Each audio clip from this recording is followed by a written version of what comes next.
Welcome to Which Parents Belong at Your Center. Now, it is a truism. We could do the whole, nope. Okay. Welcome to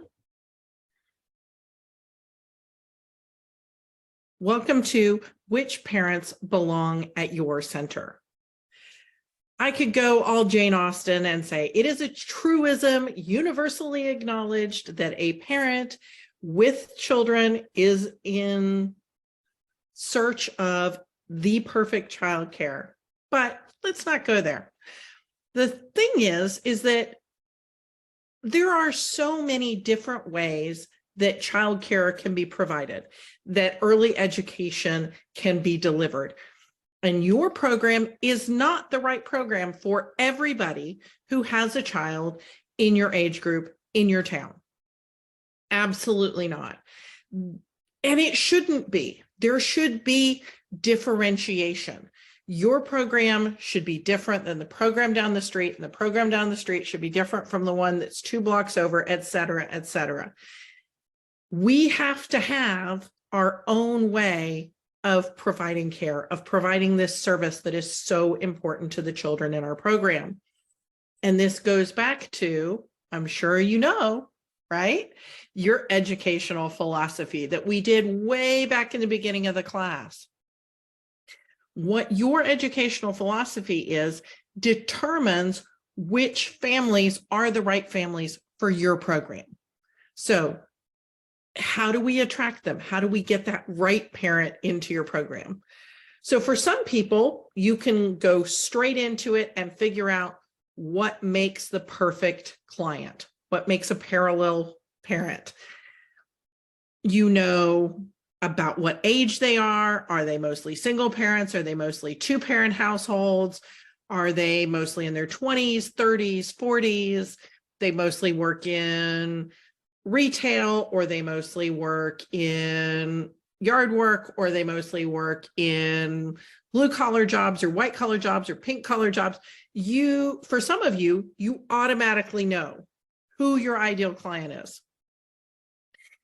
If you don't know, I want you to try to figure it out a different way. So you can do it the positive way, because your brain can automatically bring to mind, oh, if I could have 50 families just like this family, my program would be magical. But for a lot of us, and I'm counting myself in this, it's a lot easier to think about, what do we not want in a client? What makes somebody perpendicular to your program? Who is the nightmare client that you have had when you were a teacher? Or if you've never worked in early childhood education before, that you have met this parent somewhere in your wider world when you were at a PTA night or out to dinner at a pizza joint. What is that nightmare client for you? For me, it is a parent who does not listen, and when there is a problem, denies that there is a problem. I have a very specific family in mind, and I'm not going to tell you their name, and you shouldn't tell me yours. But for me, there was a very specific family that I'm like, I never want to have another family like this in my program. And so it's important for me to list those things and go, okay, what did they like about my program? I'm not going to market those anymore. Not all money, not all tuition is worth it. So if they're a bad fit client, it is your job during the phone call or the email or the tour to discourage them, to help them find another program that will better suit their needs. If they're the right fit, that parallel parent, it is your job to serve them by encouraging them to enroll. So you have to ask them for the enrollment. There's something called assuming the sale.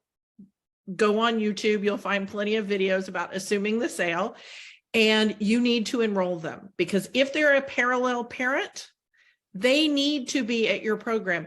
If you don't invite them to enroll, if you don't sell them then you're doing them a disservice. Okay. When you get those parallel parents, they will become raving fans. They will tell everyone about you. They will wear the t-shirt that you give them and that you give their children everywhere. They will recommend you to other people. That's what we want. Our parallel parents who will make your life and your teachers' lives easier, and that will encourage other people to enroll at your program. So we want those raving fan parents, those parallel parents. When we get somebody who we think is going to be a raving fan parent, then what we need to do is wow them. So we wow them by doing different things on the tour than the other programs in your area. One of those things might be you have a goodie bag for them when they leave. Have a tote bag with your name, put all of the information they're going to need, and some presents for their child. Put a children's book in their bag. Put some Play-Doh. What is something that is evocative of your program that you can put in that their child can play with right away? Who else is doing that on their tours? Not everybody. You need to differentiate yourself for the parallel parent. And then when they enroll, you also need to wow them. The first 6 months that they come to your program is going to be the time that they're most looking around and going, did I make the right decision? So 6 weeks to 6 months is when they're going to be evaluating you, and you should be evaluating them to make sure they really are that parallel parent. And if not, help them to leave your program, and they're going to be doing the same thing. So be amazing with those parallel parents and cut off those perpendicular parents. Get them out of there. We don't want them at your program. They will drive you crazy. Okay. I look forward to seeing you in the next section.